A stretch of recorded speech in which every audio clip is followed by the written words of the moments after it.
Boris Karloff, Bela Lugosi, Lon Chaney, and Konrad Ragzov. All stars who lived and died, but only one came back.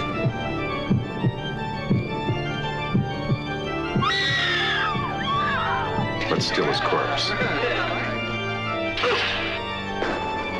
Hey, let's take the body back and show it to the girls.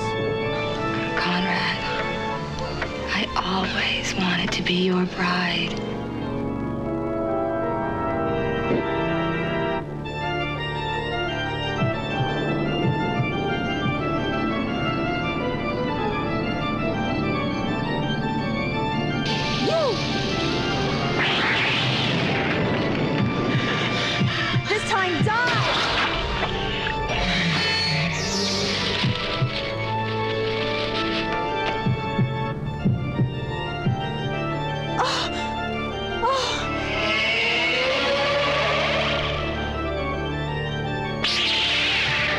Something bad. I know someone is after me. Don't come alone.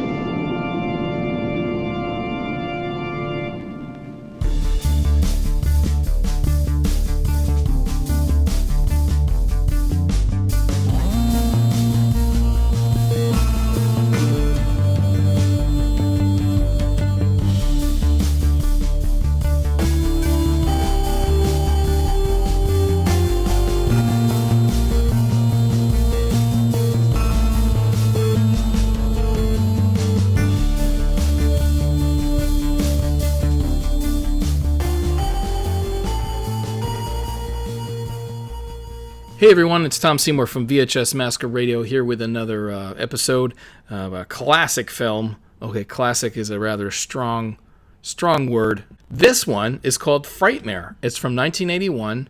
It's a Troma classic, you could call it. It stars Ferdy Mayne, and it's actually Jeffrey Combs' his film debut, who a lot of people know him from Deep Space Nine, or, of course, Reanimator, really, that's where the horror fans know him. He was also in The Frighteners, so the guy's been around. But yeah, this was his debut, and Troma is known for kind of either picking up movies, recutting them, retitling them, or sometimes just re-releasing them.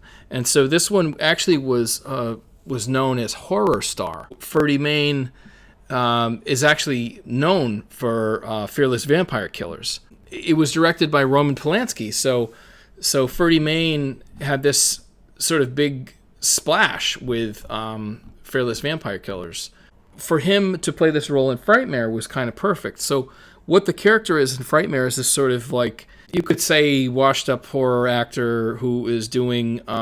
he represents sort of the golden age of the monster cinema, and he's reduced to doing commercials. So he's doing some commercial for something, and the director pisses him off.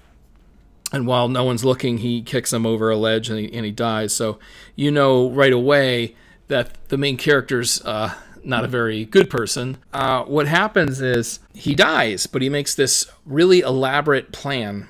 And he has this mausoleum with this neon sign. And whenever anyone goes into the mausoleum, an actual film plays of him. And it's sort of this very self-aware, creepy film that sort of says, like, I'll haunt you and I'll lock you in this tomb and all this stuff. And it becomes like a sort of tourist attraction. Before he dies, he actually, there's like this college screening of one of his films.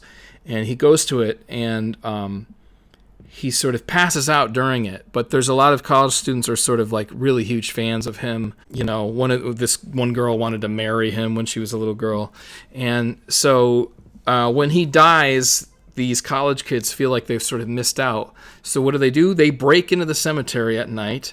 They take his body, and they bring the body back to their like frat or whatever, and hang out with the corpse. And, you know, normally you'd say, why on earth would people who respected this person as an icon take his corpse and play Weekend at Bernie's with them?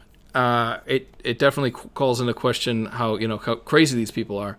So Ferdy Mayne's character in the film is called Konrad Radzov, and he is essentially his spiritual advisor and his relatives, they are wondering like why is he missing? Like who took his corpse? This is crazy. So what do? They sort of spiritually try to reach him on the other side, and what happens? He becomes a sort of like vampire zombie and goes around the frat house murdering people. He rips out a tongue in one scene. He sets another person on fire. It's a pretty good burn scene. It's a pretty reasonably well-made film. It was cleverly produced because there wasn't a lot of scenes. There was a graveyard. There was a mausoleum. The mausoleum seemed like built sort of separately from the graveyard. A lot of it takes place in this sort of like frat house type thing. There's not a heck of a lot of locations, and so it's really efficiently made. There's an excessive use of a dumbwaiter. You have certain, sort of golden age horror techniques, lots of smoke-filled rooms and things of that sort. But I think one of the issues is like the character Konrad Radzov is just not. He is that sort of Bela Lugosi type Dracula. He's just not that scary, I think, is the thing. But it is a situation where one of these horror tropes is to have a bunch of teenagers or college students that are pretty unlikable, and so they're pretty despicable, except for one character. When they're murdered horribly, you're really like good. You're like, I'm fine with that. I think the film's worth watching. Vinegar Syndrome came out with a Blu-ray just a few years ago, and from what I see from the new trailer, it looks really gorgeous, and that's very exciting. I think Troma worked out a deal with Vinegar Syndrome where they're taking certain titles, doing these rescans and cleaning them up and doing these really wonderful releases.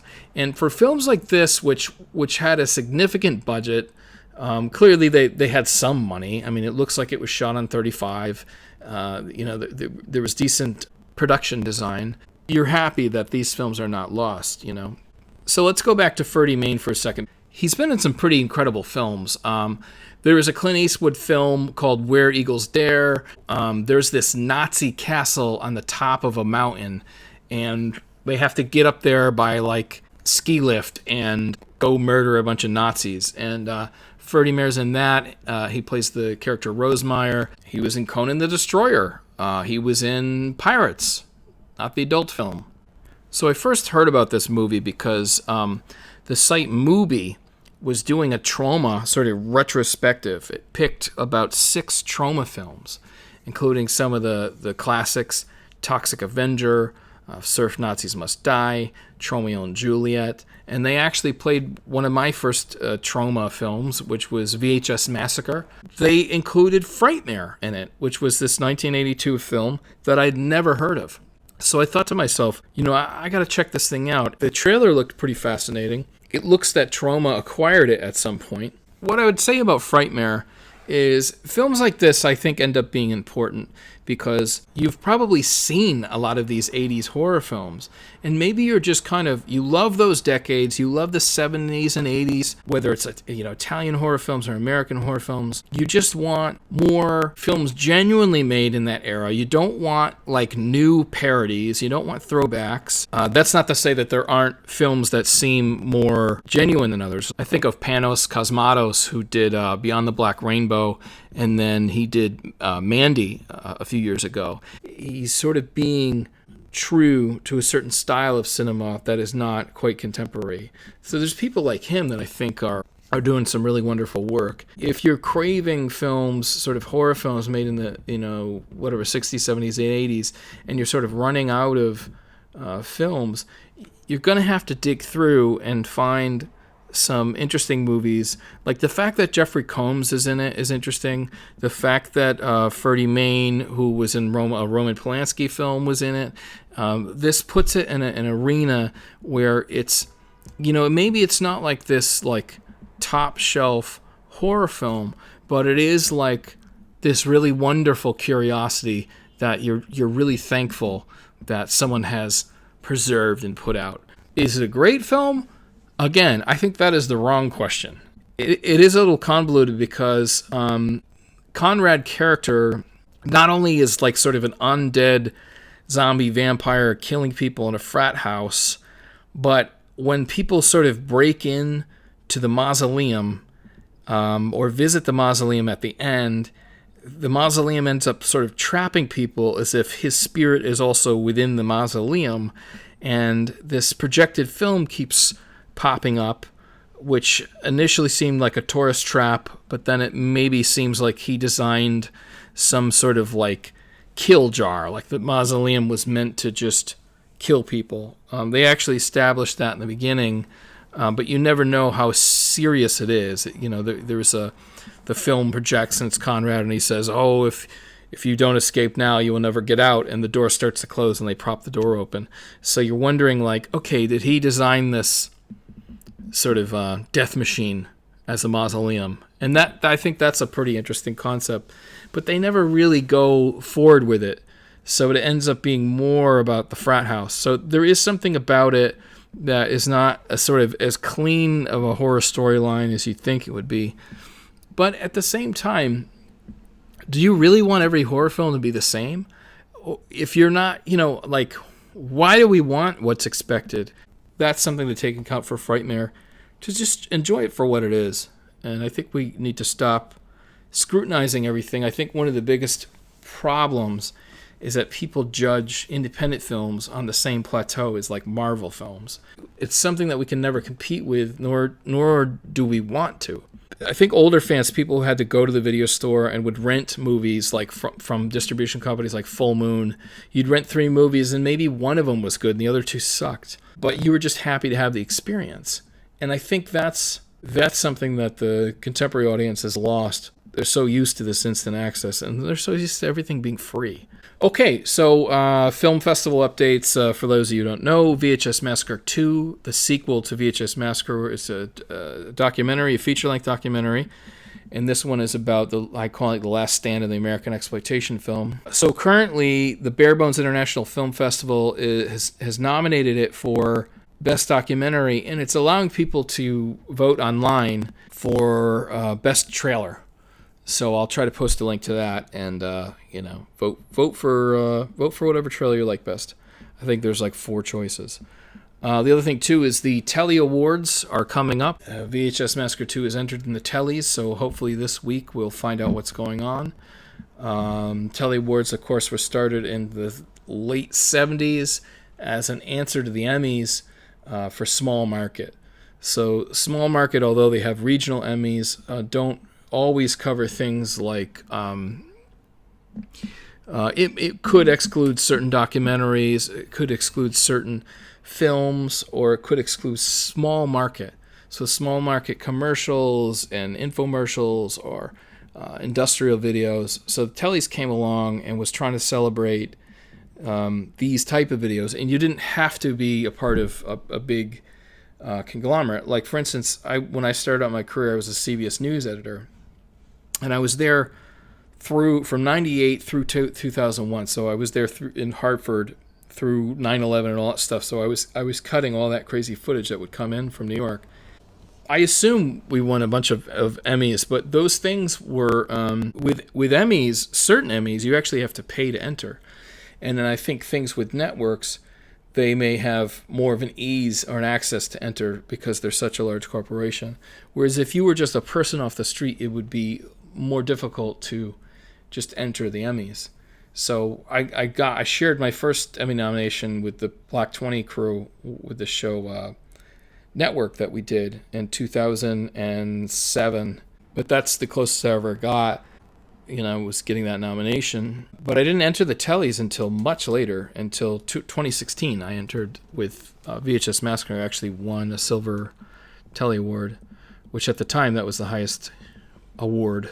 They started adding, believe it or not, the Silver Telly was like high, and they added Gold and Platinum later. So Tellys is a long tradition, and so stay tuned for that. Troma just released Mutant Blast. Mutant Blast is this crazy Portuguese sort of comedy, action, horror thing. The trailer is insane. It's available on Troma now, right now. And a lot of people have been waiting for a long time for this film. It just looks fantastic. And, not to celebrate Troma too much, but they're very good about what they acquire. Some of this, it's not always a home run, but I would say every year they manage to get a few of the best films that come out within that genre. And so Mutant Blast, I think, is poised to be pretty great. They discover a lot of people, too. Astronaut 6 came out of Troma. They did Father's Day and a bunch of really cool stuff. There was a movie called The Taint. That film was pretty great. And then if you go back far enough, you have all these people like Eli Roth, Matt Stone, Trey Parker. You have James Gunn, and all these people came out of Troma. So for me, it was like, as a guy in my 40s now, it was very meaningful to start making films for Troma. So anyway, VHS Massacre 2, it has been delayed. I think it's going to come out maybe towards the end of the year, possibly October, something like that. So stay tuned. Hope you enjoy this episode, and we'll see you next time.